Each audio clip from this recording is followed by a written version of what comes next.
بہار شریعت کے اندر بھی اس چیز کو واضح کیا گیا۔ آج جو ائمہ مساجد ہیں، جو عمومی خطبہ ہیں، یہ جو بڑے بڑے پیران طریقت یا مفتیان کرام، ان سے ہٹ کے جو اصل عوام کے اندر طبقہ موجود ہے، ان کی طرف سے مجھے پیغام بار بار آیا کہ اگر ہم باقی مسائل عوام کو بتاتے ہوئے بہار شریعت سے بتاتے ہیں تو اس مسئلے کو بھی بہار شریعت سے ہی بتا دو، تاکہ ہم کہہ دیں کہ ہم کسی اور کی بات نہیں سنتے، بس ہمارے لیے تو بہار شریعت جہاں نماز کے مسئلے ہیں، روزے کے ہیں، حج زکوٰۃ کے ہیں، وہیں سے ہم یہ عقیدے کا مسئلہ بھی ہم بیان کریں گے۔ ہم اوپر جو لوگ ہیں، جو بڑے بڑے سجادہ نشین اور جو کچھ کہہ رہے ہیں، ہم جب سارا دین یہاں سے سمجھتے ہیں تو یہ مسئلہ بھی یہاں سے سمجھیں گے۔ تو اس بنیاد پر بہار شریعت کا حوالہ بھی میں پیش کر رہا ہوں۔ یہ تیسری جلد ہے جو کہ مکتبۃ المدینہ کی چھپی ہوئی ہے۔ اس کے اندر 1099 صفحے پر ایک فقہی اصول لکھا گیا ہے، الاجتہاد لا ينقض بالاجتہاد، کہ ایک اجتہاد، ایک مجتہد کا اجتہاد دوسرے کے اجتہاد سے نہیں ٹوٹتا۔ ایک مجتہد کا اجتہاد دوسرے مجتہد کے اجتہاد سے نہیں ٹوٹتا۔ اور یہ درجنوں کتابوں سے یہ اصول جو ہے وہ دکھایا جا سکتا ہے۔ مثال کے طور پر ترتیب اللآلی فی سلک الامالی، محمد بن سلیمان ناظر زادہ، ان کی جو کتاب ہے صرف قواعد فقہیہ کے بارے میں، اس کے اندر انہوں نے 2047 صفحے پہ القاعدہ السادسہ میں یہ لکھا ہے، الاجتہاد لا ينقض بمثلہ،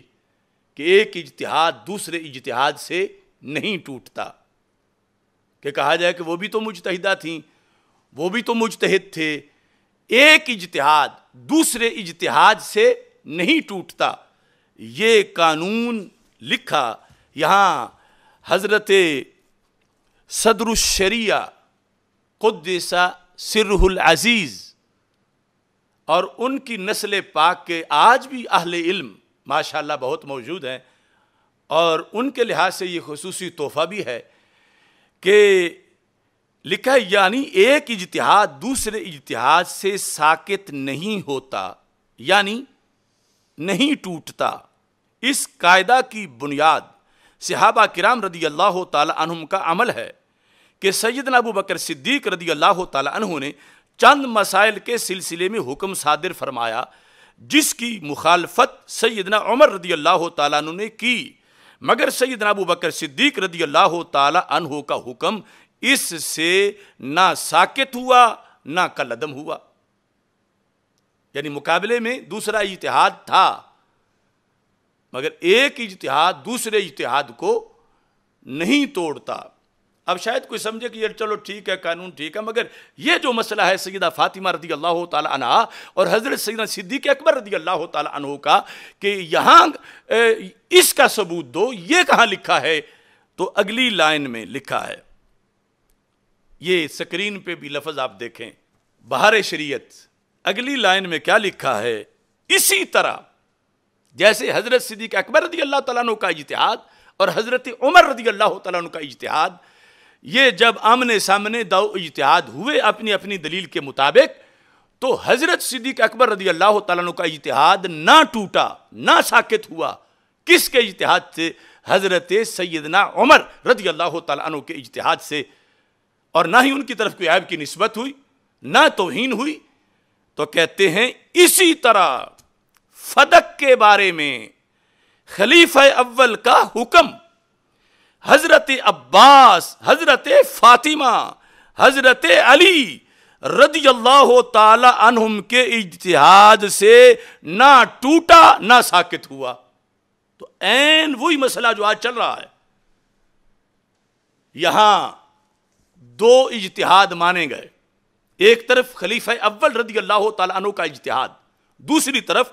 حضرت عباس رضی اللہ تعالی عنہ،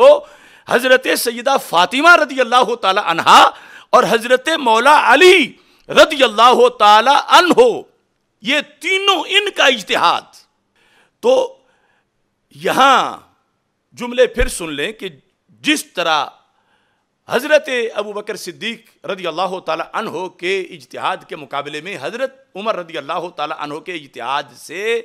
حضرت صدیق اکبر رضی اللہ تعالیٰ عنہ کا اجتہاد نہ ٹوٹا مگر